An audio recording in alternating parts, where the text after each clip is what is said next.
a El Narrador de Historias.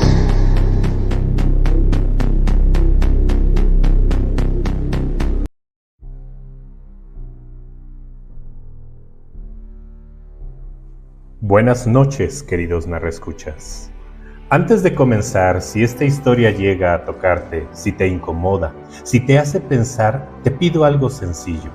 Si estás escuchando esto en Spotify o viéndolo en Spotify, regálanos 5 estrellas. No para alimentar el algoritmo, sino para que estas historias sigan encontrando a quien todavía se atreve a escucharlas.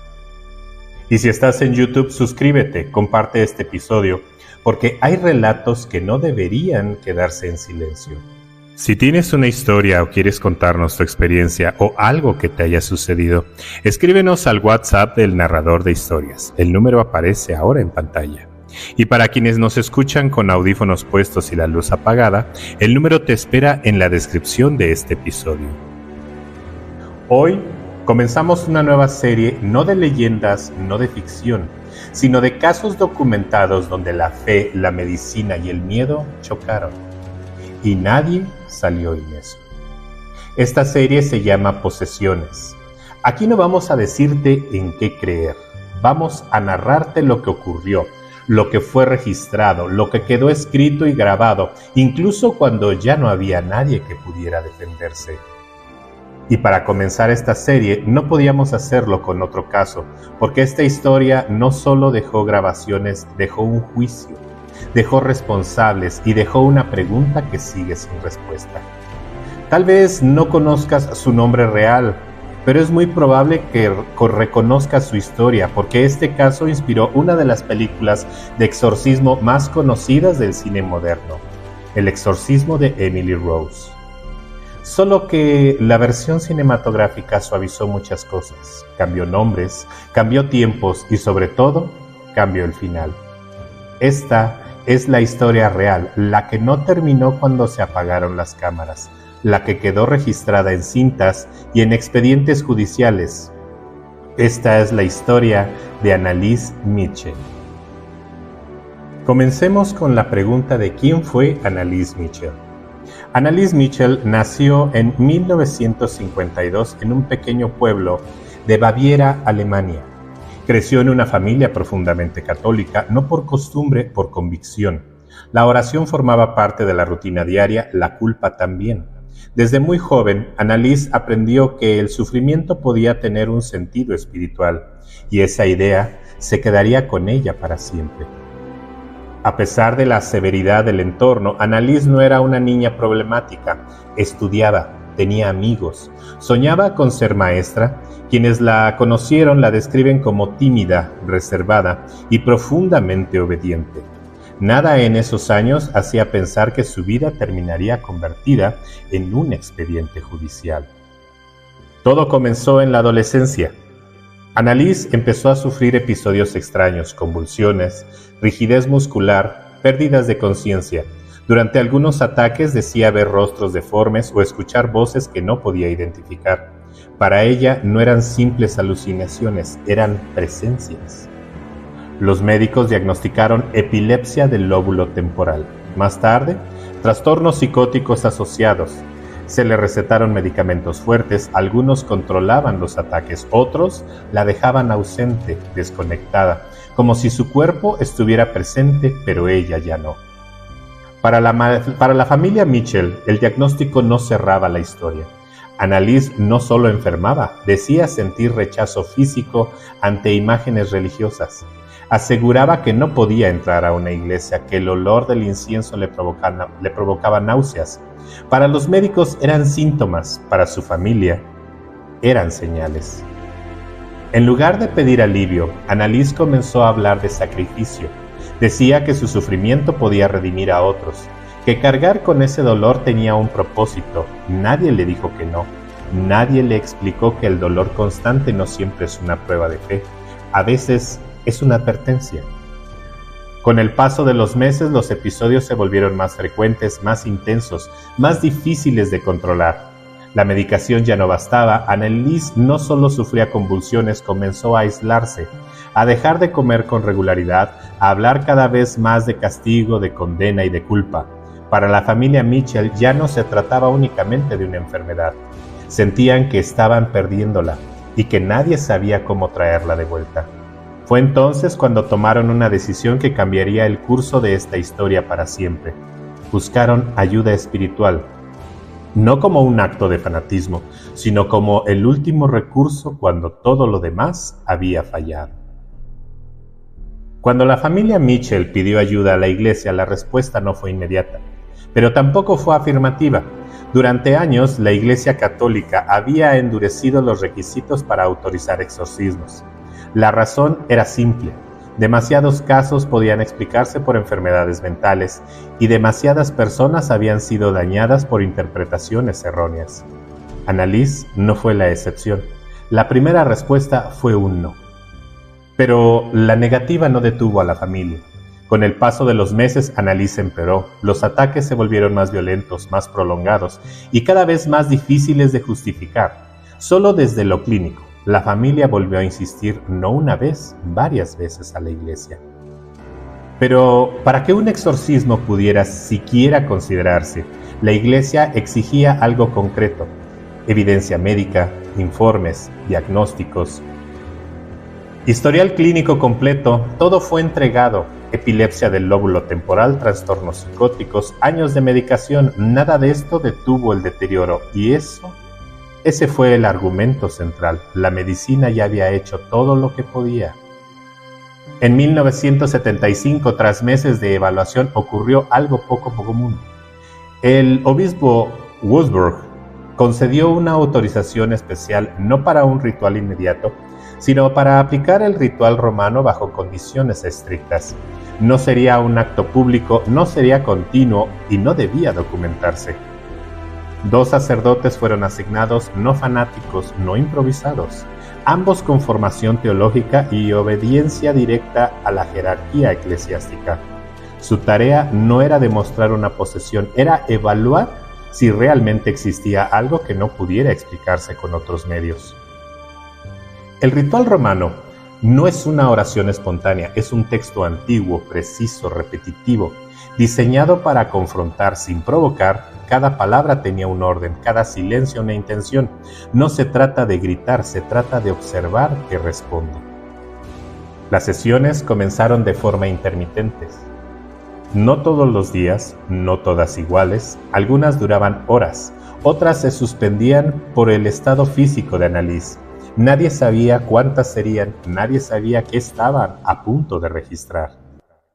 En un punto los sacerdotes tomaron una decisión crítica. Algunas sesiones serían grabadas, no para convencer, no para documentar, sino como un respaldo, como prueba de lo que ocurriera no dependía solo del testimonio humano. Fue en ese momento cuando el caso dejó de ser solo una tragedia familiar y se convirtió en un expediente histórico. Hasta ese punto, el caso de Annalise Mitchell era una tragedia privada. Una familia, 2 sacerdotes, un ritual antiguo aplicado con cautela, pero en el momento en que se presionó el botón de grabar, todo cambia. Porque a partir de ahí lo que ocurra ya no dependerá de la memoria ni del testimonio ni de la fe, dependerá de lo que quede registrado. Las grabaciones no se realizaron con equipo profesional, eran cintas simples, grabadoras domésticas sin intención de claridad, sin intención de difusión. Nadie estaba pensando en un público, estaban pensando en protegerse si algún día alguien preguntaba qué fue lo que pasó en esa habitación. Lo que se esperaba escuchar era predecible: gritos, llanto, oraciones superpuestas, respiración agitada, sonidos propios de una persona en profundo sufrimiento. Eso era lo normal, eso era lo que esperaban. Pero algunas grabaciones captaron algo distinto, algo que no encajaba con el momento ni con el contexto. Voces claras cuando ya no se hablaba, respuestas cuando no se hacía ninguna pregunta y sonidos que aparecían justo cuando el ritual había terminado. Antes de continuar, lo que vas a escuchar no corresponde a un momento de tensión, no es un grito, no es una súplica, es un sonido registrado cuando el ritual ya había concluido una de sus partes. Escúchalo con atención.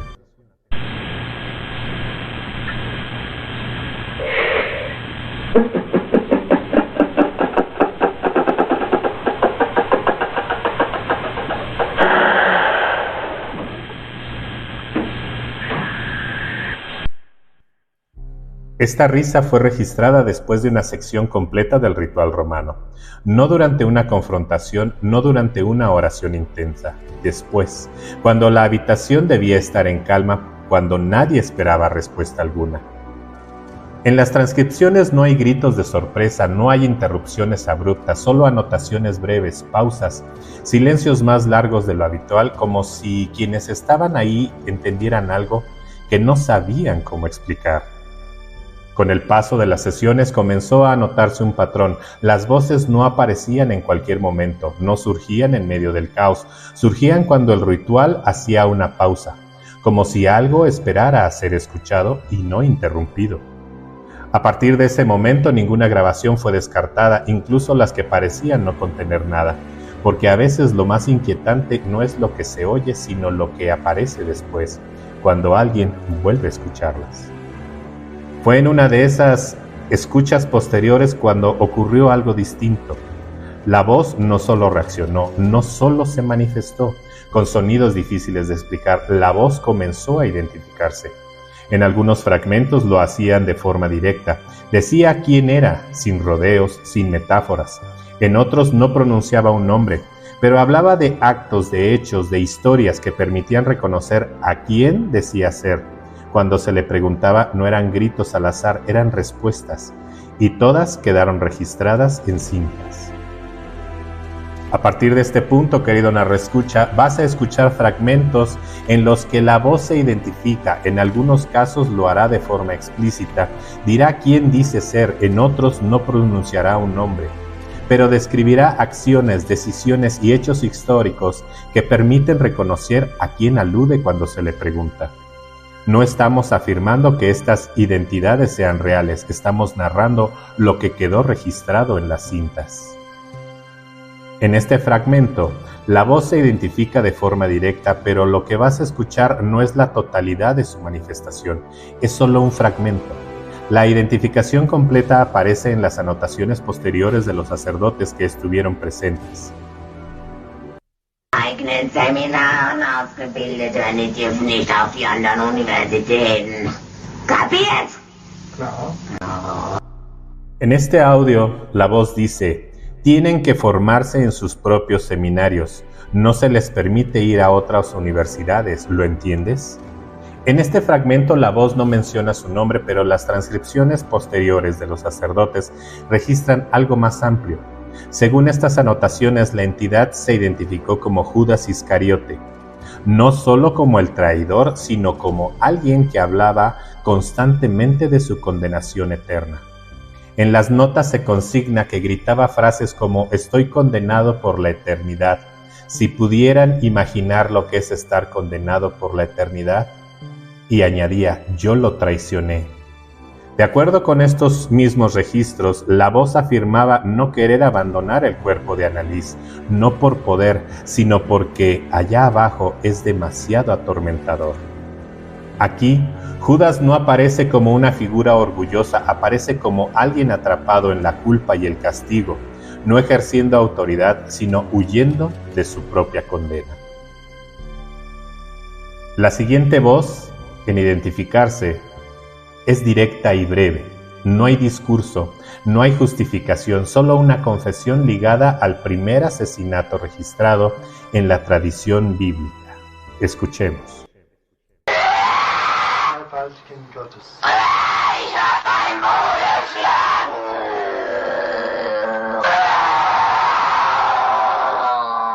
La voz en la cinta dice: yo asesiné a mi hermano.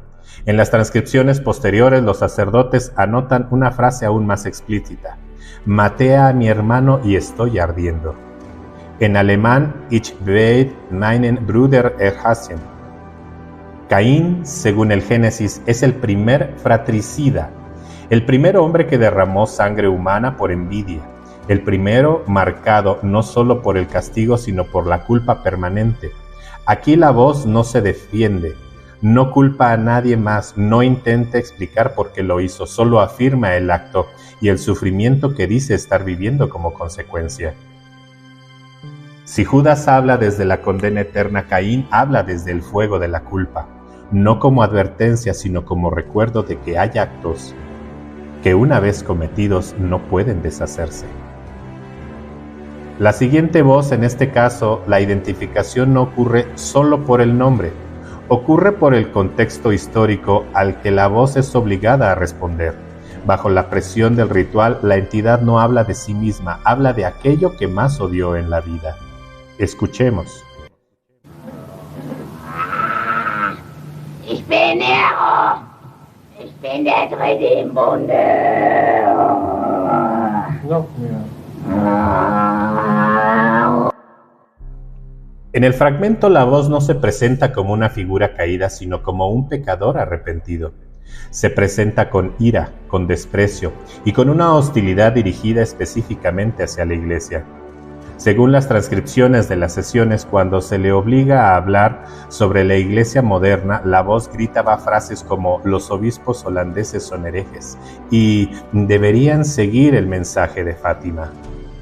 Nerón, emperador romano, es recordado históricamente como uno de los grandes perseguidores de los primeros cristianos. Gobernó desde la soberbia, el culto de su propia figura y el uso del castigo público como forma de control. En las cintas, la voz no confiesa un crimen puntual, confiesa una postura, odio hacia la fe y rechazo a cualquier autoridad que no sea la suya. Los exorcistas anotaron que estas declaraciones surgían solo cuando se invocaba a la Virgen María durante el ritual. Según su interpretación, la presión espiritual obligaba a la entidad a decir verdades que no quería pronunciar. Y si Caín habló desde el crimen y Judas desde la condena, Nerón habló desde el poder, desde el odio a aquello que no pudo controlar ni destruir. La siguiente voz que escucharán, el siguiente fragmento contiene expresiones asociadas a una de las ideologías más violentas del siglo XX. No se presenta como apología, se presenta como parte de un registro histórico que busca entender cómo se identificó la voz durante el ritual.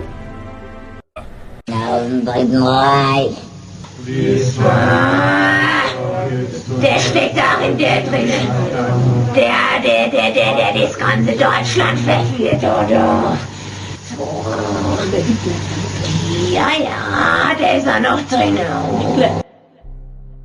En este fragmento la identificación no ocurre por una confesión directa, ocurre por el lenguaje, por el tono, por el contenido ideológico que la voz reproduce. Según las transcripciones, gritaba repetidamente consignas como Hell, Satan. Los sacerdotes anotaron que la voz hablaba con un acento austriaco marcado o con un dialecto franco similar al de la región donde vivía Anneliese.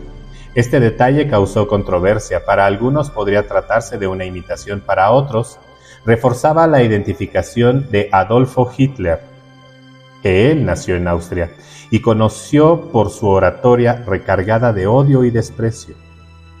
En las anotaciones también se registra una frase reveladora: los hombres son tan estúpidos como bestias, creen que después de la muerte todo ha terminado, pero la vida continúa ya sea arriba o abajo.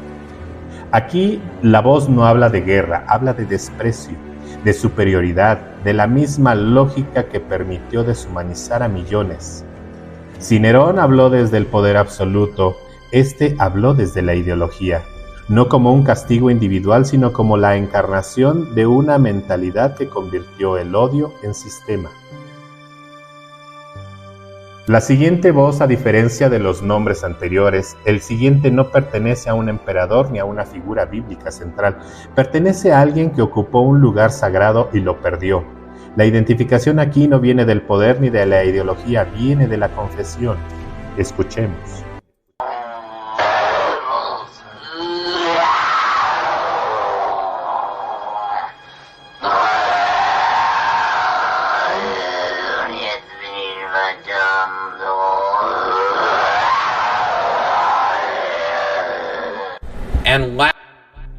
En el fragmento la voz confiesa: maté a una persona y tuve mujeres. En las transcripciones posteriores los sacerdotes registraron que la entidad se identificó como Valentín Fleischmann, un sacerdote franco del siglo XVI, expulsado del ministerio y encarcelado por violencia y por llevar una vida disoluta. Según estas mismas anotaciones, la voz añadía: siempre tenía prisa por terminar mis deberes sagrados. Ahora estoy ahí languideciendo por la eternidad, y concluía con una advertencia: ningún sacerdote debería casarse. No es un discurso de poder, es una confesión tardía de alguien que usó el hábito como posición, no como una vocación. Y ahora si Judas habló desde la culpa, Caín desde el crimen, Nerón desde el poder y Hitler desde su ideología, Valentín habló desde la corrupción interna, no del enemigo externo, sino del daño que ocurre cuando lo sagrado se convierte en un trámite. El siguiente fragmento no corresponde a una confesión, tampoco a un lamento. Corresponde a una afirmación de jerarquía. Aquí la voz no habla como alguien castigado, sino como alguien que aún se considera por encima de los demás. Escuchemos.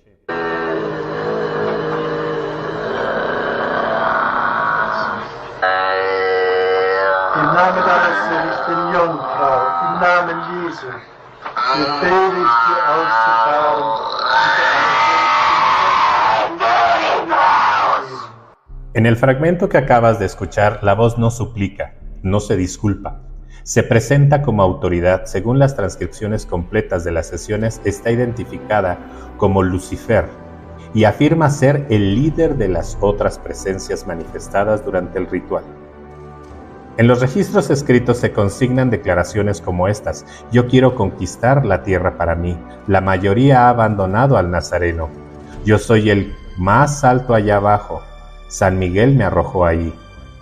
En otros momentos la voz se burlaba de la iglesia contemporánea diciendo: los sacerdotes deberían decir que existo, o si no, todos se irán al garete.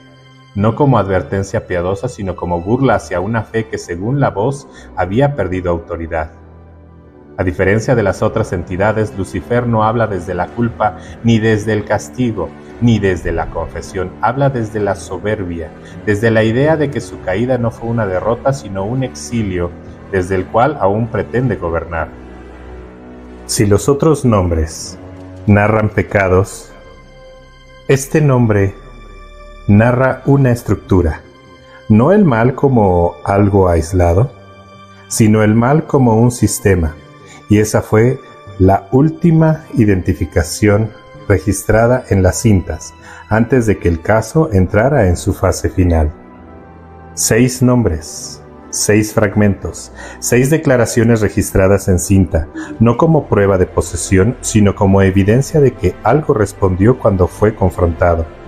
Y nada, ni la fe ni la ciencia, supo explicar del todo por qué. Mientras las sesiones continuaban, el cuerpo de Annalise comenzaba a ceder, no de golpe, poco a poco. Comía cada vez menos, dormía cada vez peor. Su peso descendía de forma alarmante. Los rituales no se suspendieron, la enfermedad tampoco. Durante ese periodo la atención médica se volvió esporádica, no porque no existiera, sino porque la convicción de que el problema era espiritual había ganado terreno. Nadie negó la enfermedad, pero se dejó de intervenir con la urgencia que el cuerpo exigía. Annalise comenzó a decir que aceptaba su sufrimiento, que lo ofrecía, que su dolor tenía un propósito para quienes la rodeaban. Esas palabras sonaban a fe. Hoy también pueden sonar a resignación o a abandono. En los últimos días Annalise apenas podía moverse, tenía heridas, espasmos constantes y un agotamiento extremo. Aún así, las sesiones no se detuvieron de inmediato. Nadie quería aceptar que el límite ya había sido cruzado. El 1 de julio de 1976, Annalise murió. Tenía 23 años. El informe médico fue claro: desnutrición extrema y agotamiento físico. No murió durante un exorcismo, murió después de demasiados. La noticia no quedó en el ámbito familiar, el caso se hizo público y con él las grabaciones, las transcripciones y una pregunta incómoda que nadie podía esquivar. ¿Quién fue el responsable? Hubo un juicio. Los padres de Annalise fueron llevados a tribunales, también los sacerdotes que realizaron los exorcismos. No se juzgó la fe, se juzgó la omisión. El hecho de no haber detenido un proceso que ya estaba causando daño físico irreversible. El tribunal determinó homicidio por negligencia. Las sentencias fueron simbólicas: libertad condicional, multas menores, ninguna condena pareció equivalente a una vida perdida. Pero el mensaje fue claro: la fe no exime de responsabilidad. Las cintas no fueron destruidas, permanecieron como evidencia, como advertencia. No prueban una posesión, pero prueban algo más difícil de aceptar: que una tragedia puede construirse paso a paso cuando nadie decide detenerse. El caso de Annalise Mitchell no terminó con su muerte, terminó cuando la sociedad tuvo que mirarse al espejo, no para decidir si los demonios existen, sino para preguntarse qué ocurre cuando el miedo, la fe y la autoridad dejan de escucharse entre sí. Porque a veces el verdadero horror no está en las cintas, sino en todo lo que ocurrió alrededor de ellas. Después de escuchar este caso, la pregunta no debería ser si los demonios existen. Esta es la pregunta fácil. La pregunta difícil es otra: ¿en qué momento dejamos de escuchar a la persona y empezamos a escuchar solo la idea que teníamos sobre ella?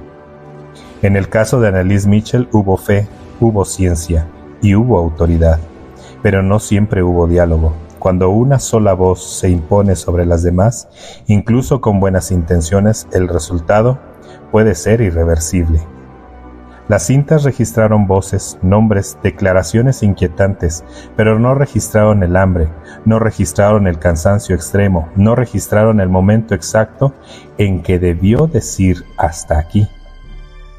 Posesiones no es una serie para convencerte de nada, es una serie para que observes qué ocurre cuando lo inexplicable entra en contacto con decisiones humanas. Aquí no buscamos respuestas fáciles, buscamos historias completas. Ahora quiero leerte a ti, quiero saber qué pensaste mientras escuchaste este caso. ¿Crees que hubo posesión? ¿Crees que hubo abandono? ¿Crees que fue una tragedia que pudo evitarse? Escribe en los comentarios, en YouTube, en Facebook. Este espacio también es tuyo. Y si este episodio te pareció importante, si crees que estas historias merecen seguir contándose, te pido algo más. Si estás en Spotify, déjanos tus 5 estrellas. Ayuda a que este programa llegue a más oídos que no buscan ruido sino reflexión. Si estás en YouTube, suscríbete y comparte este episodio porque hay historias que no deben perderse en el algoritmo. El caso de Annalise Mitchell quedó cerrado en los tribunales, pero no en la memoria, no en las cintas y no en las preguntas que aún provoca. Este fue Posesiones. Este fue el caso de Annalise Mitchell.